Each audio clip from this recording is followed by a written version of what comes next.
fires one towards the goal. That's going to be gloved by Travis Ridgen. Well, this is more like it. This is Slangin The Bizkit. Here's Travis Ridgen and Dave Wheeler. Lads and ladies and gentlemen, welcome to Slangin The Bizkit. This is going to be episode 43, the Martin Biron episode of the podcast. Like Martin Biron. Magnifique Martin Biron. Salut mon gars Martin Biron. Staal, stay in your feet. Can't stay in your feet, butt. You ever seen that clip? When he's just chirping Staal from the bench, he's got the backup towel. It's like, shut up, you're on the bench, dude. Get out of here. What a shame to hide those beautiful eyes behind a hockey mask his entire career. Just, piercing eyes. The guy looks like part vampire, for crying out loud. Hello, I'm Martin Biron. Do you think he did well for himself? He's married, I think. He's got kids now. But do you think during his playing days he did pretty well for himself? If he wanted to, yeah. If he wanted to. I can't confirm nor deny, but yeah, he had all the tools he needed. Well, anyway, we are recording live from the Palomino Club, the current home of Booty Shake Monday, every Monday at the Palomino in downtown Winnipeg. And Mr. Wheeler is just world-famous Palomino Club. I'm in Vancouver. Dave's at the Palomino Club, and Dave's. I just learned this 10 minutes ago before we started recording. We're recording on a Saturday right now, which is I guess the latest we've ever recorded in a week. This is going to be going up for tomorrow morning for Sunday's episode. But Dave goes to A&W to get a coffee, and apparently it's bottomless, all you can drink.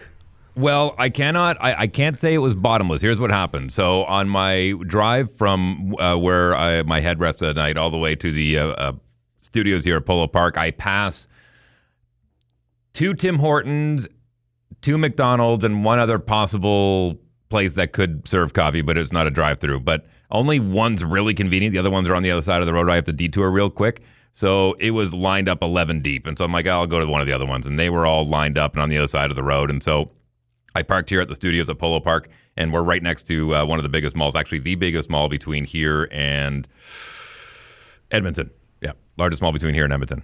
What are you driving, by the way, these days? Oh, a stripper mobile. Beautiful 2018 purple Jeep Wrangler. It's not the Energy 106 van? No. I got a nice Jeep Wrangler. A friend of mine that lives out of town is trying to sell it, so I got the for sale signs running around. So if you see a Jeep Wrangler for sale, it's probably me. Anyway, so I walk all the way to the other side of the mall to find the very first coffee spot that serves bean. And I went to A&W, and I had some change in my pocket, and I waited for how much, and it was $2.37. And I said, you guys are actually 11 cents more expensive than Tim Hortons. And she goes, oh, but we give free refills.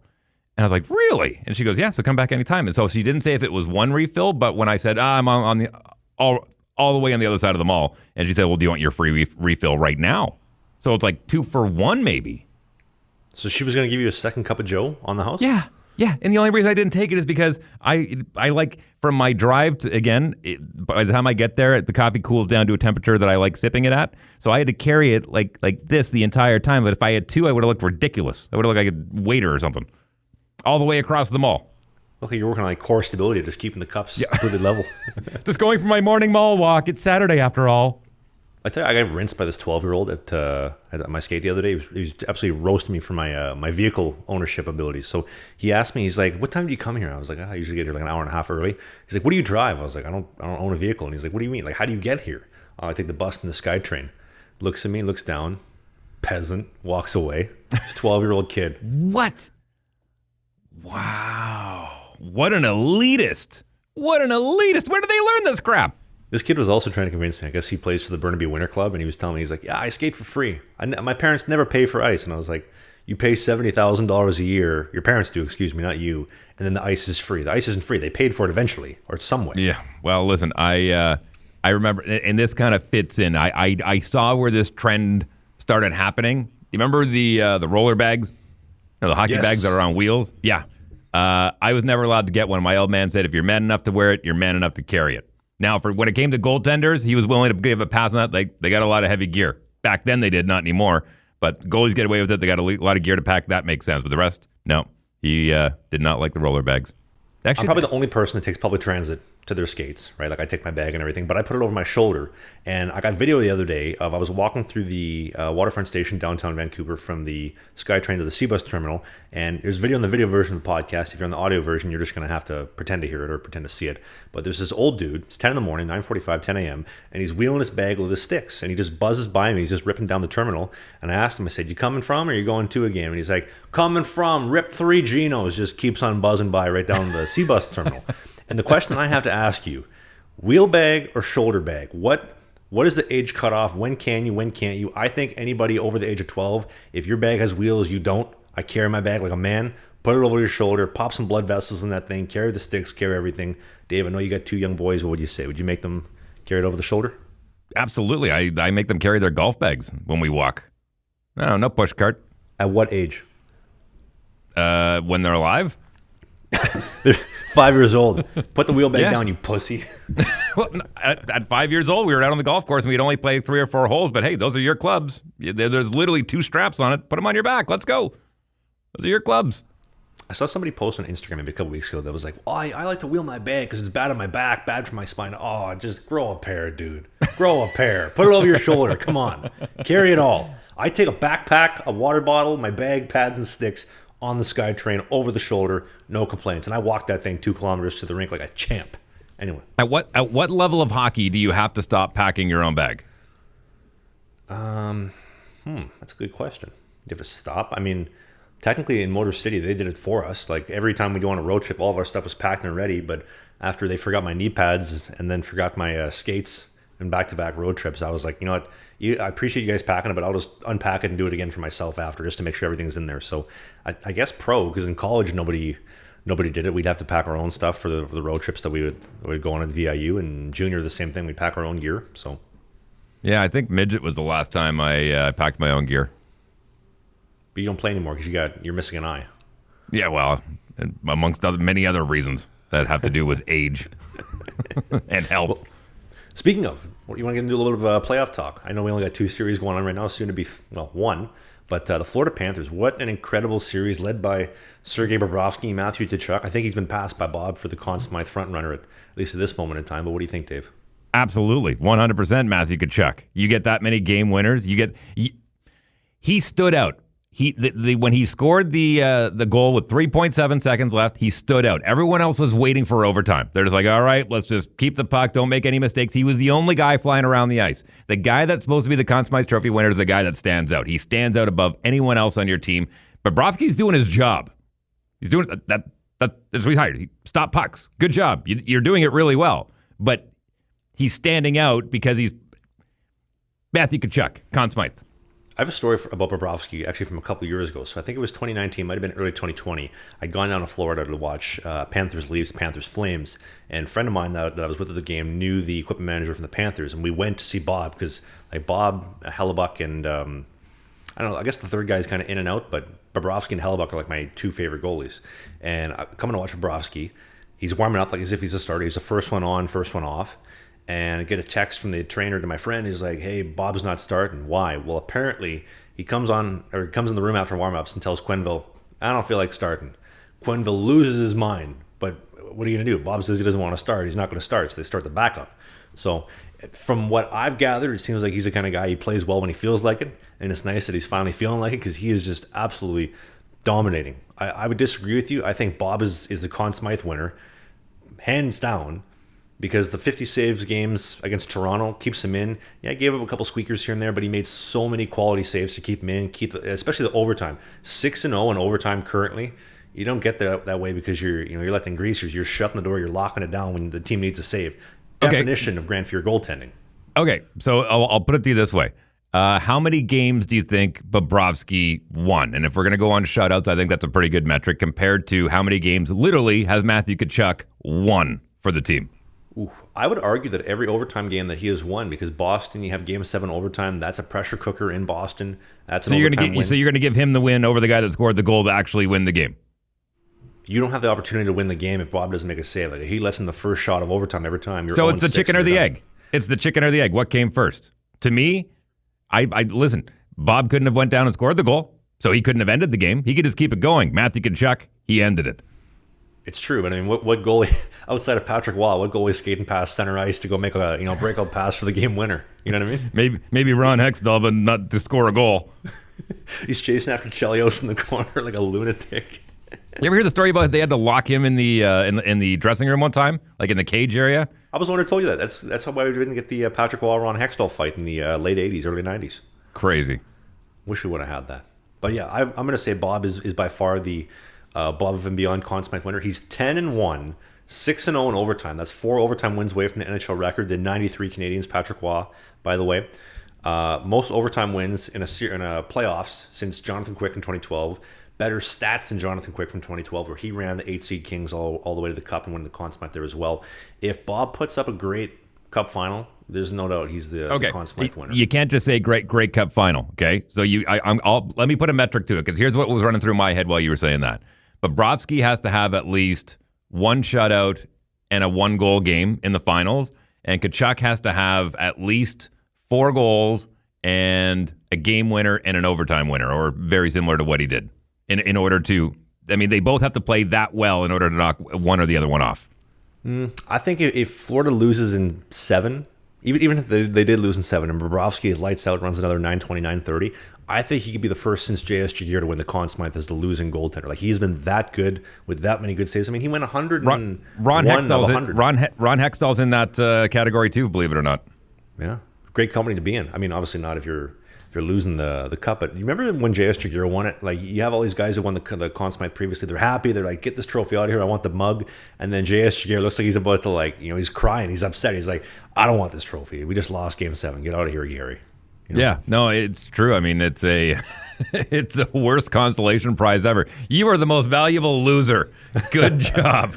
You're the MVL, not the MVP. Yeah, and it's shaped like Maple Leaf Garden, isn't it? No thanks. I think so. Speaking of getting out, let's talk about the Matthew Tkachuk Celly for a second.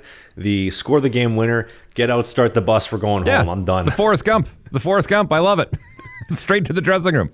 I just started running, and I ran some more, and then I figured I've gone this far, so I might as well run some more. And before you knew it, I was in Arkansas. I was in Georgia. I was in the Gulf of Mexico. You know what? That's another reason to give it to Matthew Tkachuk, because you get worthy promotion out of it. I mean, that clip went viral. Just get me out. I'm that much closer to the Stanley Cup. Let's go. Quicker I get on the bus, the quicker I start hoisting that thing. Did you see the angle of like the security camera from like the above, like the roof, like down the hallway, like when they come out for the arena? No, I didn't see that one. He's buzzing. He's got to be running like a 4.4 40-meter dash. And the first thing I thought when I saw that was like when she texted you at 2 a.m. Hey, you awake? And he's just humming along. Start the Zamboni. Let's get out of here. Get the bus moving. Often and early. Early and often. Early and often. We're going. The ice is ready, fellas. Let's go. But yeah, what an amazing series. There was one thing I did want to break down. No, so Sergei Bobrovsky shaves his sticks. Oh my God, are we still talking about Bobrovsky? Okay, I want to talk about Matthew Tkachuk after. Okay, I'm kidding. Go ahead. No, I'm good. Go ahead. I'll keep this one short. So the online world has kind of gone nuts about Bobrovsky, talking about, he shaves his stick in a certain way, he holds his blocker in a certain way, and I've been doing this for about the last year and a half, and there's a reason why. And I'm not Sergei Bobrovsky, but as somebody who has experienced sticks that aren't the way that he does his, and sticks that are, I wanted to kind of provide a little bit of insight into why. Now, Dave, you can give me a little bit of a play-by-play here. I'm going to put the mic down. So the sticks are shaved like a honeycomb, which hopefully you'll see in the video version. It's typically the stick goes like this, but they're shaved like that. And this one I would say is even like less shaved than I normally would do. Like I would shave it like a straight triangle as opposed to like the honeycomb shape. But the reason being is like guys typically hold their stick like this, but when you do it like this with the blocker, you really you tense up the elbow, you tense up the shoulder. So everything's tight in here, and it's hard to make control blocker saves like that when you're holding up at the normal length of the stick. But when you shave the stick and you choke down, everything's loose to the elbow, everything's loose to the shoulder, and it also changes the angle of your blocker. So like when the stick's, let's say it's flat, and you have to hold it like this, you get one blocker angle, as opposed to when you go up at the top, you get a different angle, right? Easier to make in tight saves, gets the blocker lower to the ice, make those low blocker saves, and I found that solved a huge low blocker problem for me as well last summer, because my blocker previously was an albatross. It still kind of is to an extent, but not the same. And that would be basically, I think, the reason why he does it. I mean, you could argue that it makes it a little bit difficult for him to puck handle because you have a further distance, but once you get momentum on the stick, it's easy to puck handle. He's a pretty solid puck handler, all things considered. But Bobrovsky's gloves, I think he's got to have some of the best gloves in the league. Like, it is so challenging as a goaltender when you're moving, when the play breaks down, to keep your gloves active and out and engaged, and he's making saves controlled. He's got to be the best in the world at doing that. Him and Hellebuck are pretty up there as far as control, active hands, and just making saves. But Bobrovsky's my favorite goalie right now in the playoffs. I mean, there's only 3 left. It's soon to be 2, technically speaking. But yeah, I want to go back to the goalie sticks here for a second. Now, personal choice on sticks is different from player to player, obviously, when it comes to curve, when it comes to lie, when it comes to extension, when it comes to flex, when it comes to putting their knob on, how they like to tape their stick, what they like to tape it with. Do you use wax? Do you not use wax? I mean, there's so many different things, and goaltenders are no different. So I remember even back when I was a kid, there were manufacturers that were cutting them in different ways and cutting them at different angles, right where the funnel area starts, where the stick turns into the broader paddle. And I remember when I was a kid, my father had taped my stick for me for the first couple of years until I had the dexterity to do it, obviously. Also carried my hockey bag until I was old enough. And often. Yeah. And so when I finally figured out how I wanted the knob at the end of my stick, I had an old coach of mine. When I kind of asked, I kind of said, how should I do it? And he says, well, that's all up to you. And I said, well, okay. And he goes, whatever's comfortable for you. And he says, imagine you're holding your pecker. You want it to feel that comfortable. So when you're doing your Al Bundy and you're sitting there holding things, that's where your hand's most comfortable, right? So when it comes down to it, I mean, when it comes to a goaltender or whatnot, I don't know if that says anything about the shape or style. Ladies, if you want to try and figure that out based on how players tape their sticks, but it's the same idea. You want it to be comfortable there for the rest of the body. So do you think it's more of a technical thing or more of a comfort thing? I'm sorry to deviate. All I can think of Mark Stone's tape job. You seen that thing? No, like where it's just like a big I don't want to say like a beehive, but it's just like a blunt, like a medieval Roman Empire, like a club, basically. Just a club. Yeah, like a club, basically. I think what he does is he actually, when he stretches out the tape, he winds it, so it ends up being stringy, and then he just kind of does that at the top, and then gives it a layer of tape over top, so it creates like this big ball. Yeah, it's huge. Like you could take a man's head off with that thing. Funny enough, when Jamie Benn went and absolutely crushed his head into the ice, I was thinking to myself, you have the two guys with the weirdest, oddest tape jobs in the world. Ben's got like two strips in the middle, and then Stone's got the club going after each other. Like, what a combination. I'm telling you, there's no two alike. There are no two alike. I've seen some guys do some weird stuff with their sticks. Speaking of weird stuff with your sticks, you see the video of Jaromir Jagr. He's in the crowd, 55 years old, 55 years young, crushing some 20-year-old in the crowd. Okay, she was probably closer to 30, but good for him. I mean, the guy's been single his entire life. He's a handsome devil. He's rich. And why not? Well, good for him. Happy for him. I'm curious how charming he is. Like, obviously, like he's got the accent and everything, but if you're a lady dealing with him, I'm just curious, like how charming, how smooth of an operator is he? Well, it's funny you say that because it all depends what language. You know what I mean? Like, I speak 3 languages. Obviously, I'm most comfortable in English, but I can actually make people laugh in both languages, or in all 3 languages, but in both in Spanish and English. And but I'm way funnier in English. So is he more charming in his native language, or is he more charming with the accent? It's a good point you mentioned that, though, because I know he dates Czech models. So obviously they're Czech, he's Czech, makes sense. So it would just be like anybody else, English and English, whatever. Right. So again, he's already got 3 out of 4. He doesn't need charm. He's already got those 3 going for him. He's got money, status, and he has to be a smooth operator. I'd like to know, does anybody have any firsthand or secondhand knowledge from ladies they've talked to about, like, is Yogs a smooth operator? I want to know. Well, hang on. Let's go back here. Didn't he that girl take a selfie in bed with him? Yep. And it was one of the players on a different team in the league's girlfriend, and people were like, oh, how dare Jaromir Jagr? It's like, Jagr's done nothing wrong. He's a single dude. He's not married. He doesn't have kids. He doesn't care. I remember when she threatened him, she's like, if you don't give me $100,000, I'm going to post this on Twitter. He's like, do it. Yeah, go for it. I got nothing to lose. You're only helping me. Exactly. And she posted, she's like, why are people calling me all these mean, nasty things on Twitter? I don't know why. And just imagine the storm that she caused in her boyfriend's locker room. Ugh. Oh, God. How to destroy team chemistry and a team vibe 101. Right? So, Dallas Stars game 4. Dallas needs to win to stay alive. Obviously, there's a lot of people down there, and they've got a good fan base. I will say, though, in game 3, after they went down by 2 really quickly, and then 3, the lower bowl thinned out a little bit. Just saying, thinned out a little bit, but for the most part, great fan base, and I give them credit because when they first put a team in Texas, I went, oh, this isn't going to last long. Last night, in the premium suites, a picture was taken, and I want you to throw it up on the screen, and I want you to read out to those listening on the podcast version who was hanging out together, and this is going to make you giggle. This is going to make you grin. This is going to make you happy, Travis Ridgen, because one of your favorite people's in that photo. Woo! The wheelin' dealin', Rolex wearing, limousine riding, jet flying, son of a gun. And he spent more money on spilt liquor from one side of the world to the other than you made, Buddy Landell. Who's he standing with? Who's he standing with? I did. Oh, you didn't even look. Man, that just shows where Travis's eyes went. Mike Tyson, Iron Mike. And? Ty Domi. How about that? 3 of the greatest fighters from their own disciplines in wrestling, boxing, and hockey, all hanging out together at the Dallas Stars game wearing Stars unis. I thought that was fantastic. What a meeting of the minds. I would love to get Ric Flair out to an FPHL game. That'd be amazing to have him in the crowd just wooing everybody up, or even get him on the horn cranker thing they have in Carolina or Vegas. That'd be amazing. God bless Ric Flair. If anybody out there does single panel cartoons and likes doing that kind of stuff, because I know there's some of you hobbyists out there, I would love to see what you think those 3 would be talking about at the hockey game. That would be priceless. Probably about Sheath Underwear, because as we know, Ric Flair likes to woo, and he probably wooed after he got himself a new pair of Sheath. Great transition. Tell me all about it, Travis. Well, Sheath Underwear is the presenting sponsor for this podcast. They have been since day one, which is why we love Sheath. Also, they are the only logo on my equipment. That's how you know it's good. But Sheath Underwear is cutting edge because they have a dual pouch, which is a separated, segregated pouch for your dick and your balls to go into. Gentlemen, if it's sticking to the side of your leg, when it's bat winging, there's nothing worse. Especially like it's summer here, right? Like it's been plus 25, plus 30 in Vancouver. I know Winnipeg is coming up really soon. Plus 32 Toronto. Yesterday, pal.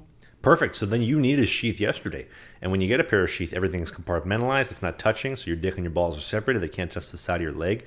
And their bamboo mesh technology, their bamboo mesh materials are incredibly cooling and incredibly comfortable. When you go to sheathunderwear.com, you get a pair of underwear that was created and founded by a former member of the U.S. military. He's spending time out in Iraq, Afghanistan, going 6 weeks at a time without changing his gitch. And he said, I got to fix this.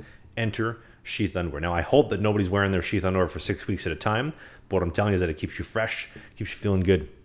On the video version of the podcast, you can go to the link in the video description on the YouTube podcast and on the podcasting notes on the Apple and the Spotify. And the code BISKIT69 will get you 20% off. That's BIZKIT, 20% off. The best underwear money can buy. Only at Sheath. I wear them all the time. Even my missus wears them now. She wears them. She don't even need a pouch. They do have a women's line, by the way, is what Travis is getting at. Ladies, you can check those out too. And guys, if you have a birthday or anniversary coming up, believe me when I tell you, they're going to look at it and go, really? You couldn't even get me lingerie? Once they put it on, they're going to say, thank you. These are amazing. Or Father's Day, too. Father's Day is a great time to get a pair of Sheath Underwear. I know today's going to be Sunday if you're listening. If you're listening later on in the week, pull over on your car ride at the end of your gym set and get a pair of Sheath Underwear for your dad this Father's Day. Let him know that you actually love him. Don't disappoint him again. Get him Sheath Underwear. How many times has the wife or the kids come up to you as a father and said, what do you want for Father's Day? Like, I don't know what to get you. Sheath Underwear. You can here's the order link. Use this promo code. Get them to do it. Trust me. You'll thank us later. And when you pick up a pair of Sheath Underwear, it helps support the podcast, keep it going, and again, Sheath help support your balls. Help support your balls and help support us. So that's that. Speaking of daddies and Father's Day, the Oilers missing their daddy, Mike Smythe. Saw a bunch of Oilers fans talking about, it would have been nice if Mike Smythe didn't retire, if he had been here, we'd be still playing if we didn't have Stuart Skinner in net. Yeah, I mean, Mike Smythe was good, but he didn't get him to the promised land either, man. Would you agree or disagree that this year, just based on what they're doing, I mean, Leon Draisaitl is scoring 4 goals a game. McDavid, whenever he decides, he brings the puck up the ice, turns it on, gets a goal. Like, you don't even need good goaltending. You just need somebody to make a save every now and then. Basically, like literally, Grant Fuhr could still step in net, still make a difference. Mike Smythe is no worse than that, but Stuart Skinner, he's just giving up these dog shit goals at the worst time. Like, need a save, dude. We go up 1-0, you give up a goal. We go up 2-1, you give up 2 goals. Like, dude, come on. Like, Mike Smythe wasn't doing that. Look, there's a great quote that comes out of the golf world, and I absolutely love it. But it says, on the golf course, when you have confidence, you feel like you're never going to lose it, and when you lose it, you feel like you're never going to get it back again. So I think confidence has a big part to do with playing well in the playoffs. Sure, Dino Ciccarelli is a great example from my generation. Detroit Red Wing guy was average. I mean, he was good. He was a good average player in the regular season. But man, were you ever happy to have him on your team in the playoffs for whatever reason? That was just his season. It's like he needed 82 games to warm up, and then he just became an absolute dominant force in the playoffs. There's some guys that go the opposite way. I think it's a combination of getting really hot. I think it's a combination of getting really hot and a little lucky. And I think it's a little combination of getting hot, getting lucky, and having a lot of confidence. Yeah. Well, that's what I was talking about. The Vegas Golden Knights should have started quick.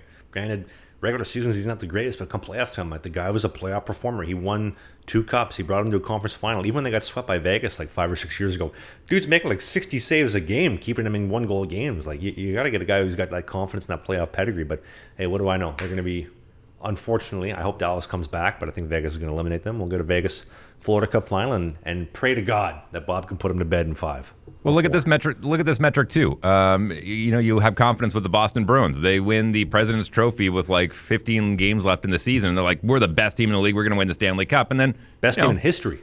Yeah, best team ever. And then they got 15 games to think about that, and so the confidence is still high, but it's not as high as it was if they clinched it in the last game. Then you go into the head full of steam. So the confidence is there. It's just not quite as high. We're a team that just gets in as the 8th seed on the bubble, so excited, riding this high into the playoffs, and look where it took them. Well, I actually have a stat for you here. Since the 2005 lockout, there have been 8 potentially 8 teams that have won the Cup with their goalie not starting on opening night. And those teams are the 06 Hurricanes. They started Martin Gerber game 1. Cam Ward wins the Cup. 2007, people don't remember this. Ilya Bryzgalov started against the Dallas Stars, and then Giguere came in shortly after that. 2008, Dominic Hasek started, replaced by Chris Osgood, won the Cup. 2015, now they went Crawford in for Darling, back to Crawford, so I'm going to pencil that one in. The infamous 2017, Marc-Andre Fleury starts. Matt Murray brings him to the Cup. 2018, Philip Grubauer started the first 2 games for the Caps, get dummied by the Blue Jackets. Holtby comes in and brings them all the way to the promised land. And then this year, assuming that Dallas doesn't make it to the Cup, no matter what, you're going to have another one of these teams where Alex Lyon started games 1 through 4 for the Panthers. Bob wins the Cup. Or Laurent Brossoit starts game 1 for the Vegas Golden Knights, and Aiden Hill and or Jonathan Quick win the Cup. So you're still pulling for Quickie. I love it. I'm a fan. I'm a day one fan. Guy hasn't seen the goal cage yet outside of warm up. You're like, or Jonathan Quick. He's an option. Oh, that's fantastic.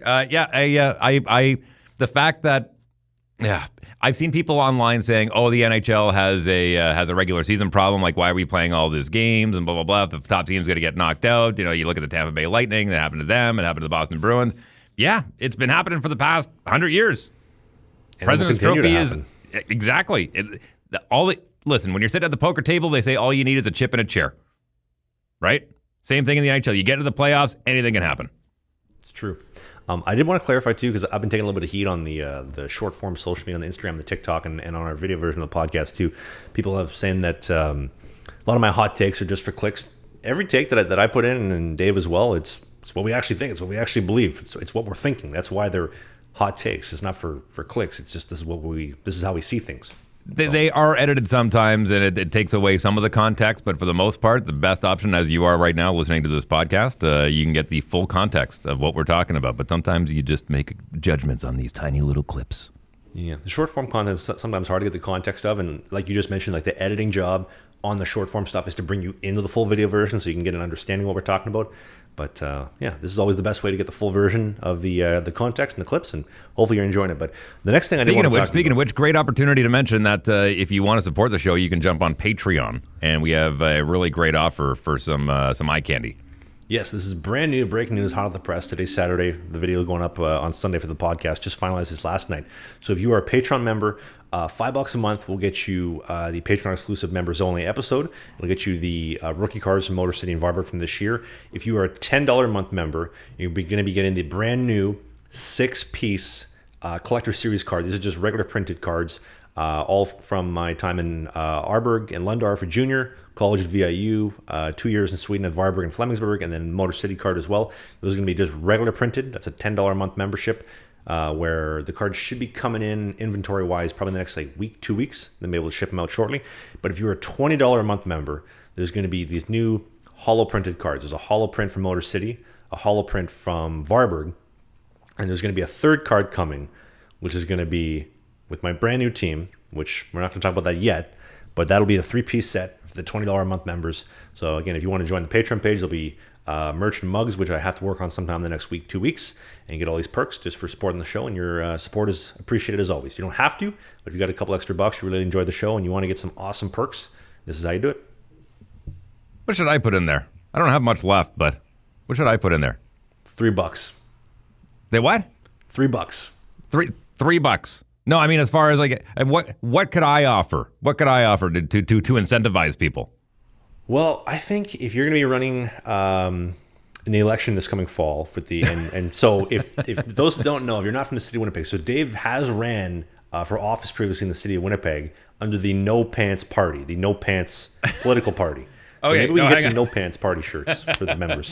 Hang on. So every time, this is a gag that we did, every time that there was an election, whether it be municipal, provincial, or federal, we made up signs saying vote Wheeler for the No Pants Party. I wasn't actually running in any of those, but I did once upon a time run for MLA, which is provincial representation in the province in our legislature. I did actually run. I threw my hat in the ring and I got my ass handed to me. Like, how bad? Oh, bad. Who'd you lose to? Who cares? So long ago. Like 4 or 5 years ago. Who'd you lose to? I'll go to face some bus benches if I see their face on there. Try like the pirate patch and knock out a couple teeth in the bench. Jeff Wharton. Heard he touches kids. Oh, don't put that on the show. I can't confirm or deny, but I did hear that. Oh, I hope you bleep that out. You ever see my goalie coach Pascal was telling me about this show called Jury Duty. Apparently, there's this guy who gets thrown on jury duty, and he says to this one guy, he's like, "I don't want to do this. Like, how do I get out of this?" He's like, "Just tell him you're racist." And he walks back out to the crowd, and he's like, "Guys, I can't do this. I'm racist." And he looks in the crowd. Like, this is like a white guy speaking, and he looks, and there's like minorities, black people, Asian people, everybody in the crowd. He's like, "I'm racist. I can't do this." And then he gets to go home after that. It's kind of funny. Tell you what, looking at him like, what is wrong with you? Tell you what, I will offer this. If there is anybody who runs a business or any of that and you want an outgoing voicemail, if you are a Patreon member, I will do that for you absolutely free. Or if you just want a voicemail for your personal cell phone, I will voice that for you. Oh, here's a true story for you. You ever remember Justin Morneau, the MVP winner of Major League Baseball like 10, 20 years ago? Mm-hmm. So his voicemail when he was winning back-to-back MVPs was Wayne Gretzky. And so you call Justin Morneau, and the voicemail is, "Hey, this is Justin Morneau's phone. And yes, this is Wayne Gretzky, the great one. Justin isn't available to take your call, but leave a message. Have a great day."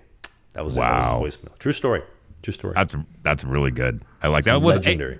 With AI, anyone can do that now. Get Kurt Cobain doing my voicemail. You should.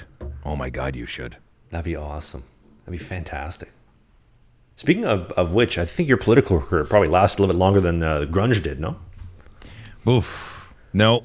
Listen, Grunge had a good run, man. Like, I would say from 91 to 97. And then there was like that post-grunge that I think still falls under that umbrella a little bit. Pretty much took over mainstream radio into the early 2000s. I'd say it had a good 10-year run. Yeah, I miss new grunge stuff. But we'll save the music talk for later because I did want to get into one thing, which I think we're going to get into an argument about. Now, people said, when I put out an Instagram tab poll the other day about, let me stretch. You ready? Let me stretch. Ready to get into it? Okay, let's go. Put some feedback out there asking for people's opinions, whether you like the show, you don't like the show. We'd love to hear what you think because we're looking to build the show and make it better. And a lot of the feedback was, I'd like to hear more arguments. Dave and me see a lot of things eye to eye, but how about some things that we don't? I thought this was perfect. Dave is friends, former roommates, with Leah Hextall. And I'll leave it at that. Mm-hmm. People, myself included, think that she should not be a play-by-play commentator. It's just hard to listen to. Now, before you sound off me, Dave, this is not a man versus woman issue. It's just when I listen to a hockey game, I want to hear a good, crisp-sounding voice. I don't think she has that. I think it's hard to listen to when she gets really high-pitched, the highs and the lows. The play-by-play isn't smooth. And there's times where I've listened to her doing the shootouts, and it's just quiet, doesn't say a word for like 5, 6, 7, 8 seconds, and then a quick, and the shot is saved, and then quiet again. Like, I just don't, I think she's a better between the glass commentator than a play-by-play. But what do you think? I know you're friends with her, so. Name me a female play-by-play announcer that you do like. I don't know of any other ones. I know that interesting, but you know Leah Hextall. Interesting. Well, I know lots of other play-by-play commentators that I don't think do a very good job. I mean, Pierre Maguire was one that for years, people, myself included, were begging to get this guy off the air. He was color. He was color, though. He wasn't play-by-play. Sorry, color.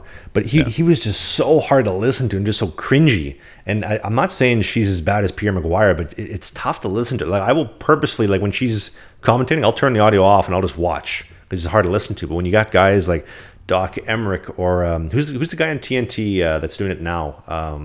The rain, not the Ranger guy, John, whatever his name is, does an amazing job. Like that deep, gritty, raspy, like sandpaper voice. I love that. They do a fantastic job.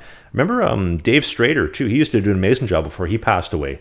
But just those really gritty voices are great for play-by-play. Maybe she could fit better in the color, but I think she fits well in between the benches, but not for play-by-play. Have you heard her do play-by-play for female hockey? I have. Same opinion. I just don't think her voice, no matter what she's commentating, if it's minute rice, women's hockey, men's hockey, whatever, I don't think that her voice suits the play-by-play position. I think she's a better accessory than the main character, shall we say. So you do think that she is a good broadcaster. She just needs to find a better role. Am I understanding that properly? Yeah, I think so. I think you got to shuffle the deck and put somebody in who fits that role perfectly. Like if I'm going to be listening to this guy for, like, what does the play-by-play guy get? Probably like 85, 90% of the airtime. Is that a fair guess? I'd say 75-25, yeah. Okay, so let's say 75-25. For that 75% of the time, that guy's got to be on point, detailed, and I want to enjoy listening to him because I got to enjoy 75% of the broadcast. If it's like Brian Boucher, if it's Mike Milbury when he was employed, by the way, his comment about it being the NHL bubble and no women as a distraction, one of the funniest comments of all time. I can't believe he got fired over that. Wink, wink if you're on the video version. But I did enjoy that. That was pretty funny, though. I will say that, okay, there's a few different styles and methods over years that have happened ever since Foster Hewitt here for the Montreal Canadiens and the Toronto Maple Leafs here down at Maple Leaf Garden. He was, that's when I think of play-by-play greats, I think of him because he kind of started a mold. But you got to keep in mind, when he first came on, people didn't like it, right? Like they didn't, like, especially when it came to he did the radio and people loved that. But when it kind of went to TV, it's like, no, I just want to watch the game. I don't need to hear it. I can watch. Right? So people were annoyed by that. Hearing a female voice do hockey is something that you're not used to. So that's probably why it sounds a little bit different. But she's basically one of the first of her kind to be able to be a female voice calling hockey games. So I think there's a certain point of getting used to it. But when it comes to the actual relationship between the play-by-play guy and the color guy, the play-by-play guy is supposed to paint the picture. He's supposed to know the names. He's supposed to know the game and walk you through. The color guy is there to add color commentary. Now, whether it be I'm a statistics guy, like, oh, he had 26 goals last year and he should be scoring more from this side of the ice because that's where his big spot is, or he's just one of those guys that has the experience saying, here's what he's thinking in that situation. What I don't like sometimes is when the play-by-play guy has to pick up all of those jobs, and I think it's a really tough thing to do because a lot of times in these junior leagues, you'll get just one guy. They don't have a color commentator. If they're lucky, they'll pick up somebody just for that game, if they're in town or whatever, or a guest co-host. But a lot of them do it by themselves, and they're really, really good at it. And I will say Leah Hextall is really good at doing all three of those. So let me ask you this question. Do you think her voice suits play-by-play? Because that's what I disagree on. I don't think it does. I'm a bad one to ask. Leah and I lived together for, better part of 4 years. 4 years we were roommates, and we were like two ships in the night. I mean, we worked opposite shifts. We were both in media. I was doing morning, she was doing evening, she was doing reporting. So we rarely saw each other, and when we did, we were usually sequestered to our own parts of the house. So I'm used to her voice, and I enjoy hearing her because that's an old friend of mine. So I don't think I'm a really good one to ask on that one. It's tough. Like, I mean, there's a lot of people who had who have varying opinions of guys like Kelly Moore, who did the Manitoba Moose broadcast, or whether it be Paul Edmonds or Brian Munns, and these are local names here in Winnipeg. And I thought they all did a good job. It just came down to personal preference. And if you prefer not to listen to Leah Hextall, you know what? She doesn't care. She's getting paid more money than you and me combined. She doesn't give a damn. She don't care. And guess what? The people up at the top that are making the decisions, that's why they get paid the big bucks. I would compare it maybe to like music. Like, I'm not saying like females can't sing a song that I would enjoy, but there's like a certain vocal range that like I personally enjoy hearing, whether it's men or women. Like there's men that can sing and men that can't sing. There's women that can and women that can. But there's that certain range that I just enjoy hearing. Maybe, I don't know. Maybe if you found a woman with a little bit more grit in her voice, a little bit deeper, it would be more enjoyable to listen. I just think she's got a very high pitch of voice and it doesn't fit. Do you enjoy opera? No. Do you admit that they are really, really good at what they do? Incredibly talented, yes. There you go. So you don't enjoy it, doesn't mean they're not good at what they do. I appreciate it, but I wouldn't pay to go watch them. Same argument. So again, vote with your wallet. If you don't want to watch the game, don't watch the game. Or, like you said, put it on mute. Sometimes when I stream, I'll put the Russian broadcast on and I can't understand anything. It's just like... There was times that I didn't, and I'll keep their names out of it because they're actually friends. Now, quick question for you. Is she related to Ron Hextall, by the way? Yes, absolutely. So you mean you could uncle. She grew up in Portage Prairie. Her father played for the Terriers, and Ronnie was in that area as well. Like the Hextalls are a family name in the prairies, and she's that's either uncle. Yeah, uncle. Uncle Maybe Ron. you reach out to her, see if we can get Ronnie Hextall on the podcast sometime. Yeah, sure. Yeah, I can put in the ask. Absolutely. I have so many questions I would love to ask that man. Patrick Waugh and you, who's gonna win? Bullet to your head. Let's go. Wow, in a fight? Oh, I think he would. He'd take himself 100%. Oh, well, I mean, I was like, what's he gonna say? You know what? Patrick would dummy me. I gotta be honest. He would have just bent me over and fed me my lunch, and I'd calling him daddy after. No, of course he's gonna take himself. I would take Ron Hextall on that one too. Oh, I don't know. That's a good question. Comment section. Patrick Waugh, Ronnie Hextall. Who wins? How and why? Question. Here's my question about Patrick Waugh. If he wins the Memorial Cup this year, which is going on in Kamloops, British Columbia right now, as the coach of the Quebec Remparts, does he get a shake in the NHL as a head coach? Again, probably. Hey, your brother lives in Kamloops, doesn't he? Uh-huh. He's got that hot dog stand, no? Hot dog stand? No, it's a mobile Italian cuisine. Oh, yeah. Sorry. And hot dogs. Yeah. Italian hot dogs. I'm sorry, I messed that up. Apologies to your brother. So that's going on in Kamloops right now. And man, I really wish the Winnipeg Ice were in there, but they ended up losing to the Seattle Thunderbirds, who were a strong team. So you got the Thunderbirds, the Blazers, the Peterborough Petes, and the Quebec Remparts for the Memorial Cup. Speaking of hot dogs, if you want to get your hot dog wet in some hot dog flavored water, it starts at manscaped.com. And not with the lawnmower. We're talking about the brand new Manscaped Beard Hedger, right, Dave? Yes, that was an amazing transition. I'll tell you, this is a great way to keep track of all of your body hair, whether it's on the tip of your forehead or all the way down to your toes. I've got this sitting very close by, in between the shower and the sink, because it is waterproof. And man, oh man, it gets into some funny places. And it's got 20 different lengths on the new Beard Hedger. It's waterproof, great battery life. Get it right down to the wood. So I like to take it on my beard line, kind of help trim up and down, get a nice smooth line. And then the mustache as well. You can get it right down to a 3, up to a 20, whatever you want. It's amazing. Also, it comes with this great beard shampoo conditioner, which I just used this morning. I've been using it usually once a week. I'm a once a week beard shampoo kind of guy. A once a month hair shower kind of guy. I don't know if that's offensive to some people, but that's how I do it. My woman tells me I should do it more often. That's how I like it. But anyway, the Manscaped Beard Hedger, you can pick one up at manscaped.com. They are the second sponsor for this podcast. You're going to go to the link in the video description, click on it, and the code BIZKIT, BIZKIT. It's going to get you 20% off and free shipping only from manscaped.com. And again, if you're on the audio version, Apple or Spotify, stop, pull over in the car or at the end of your gym set, whatever you're doing. In the podcast and notes, click on that, BIZKIT, 20% free shipping off the best beard trimmer that Manscaped has to offer. Back to the Leah Hextall thing. Between you or her, who do you think knows statistically about the history of hockey? I think I do. Between you or her, who do you think could do a better job doing play-by-play in a professional hockey game? Play-by-play, her, color, me.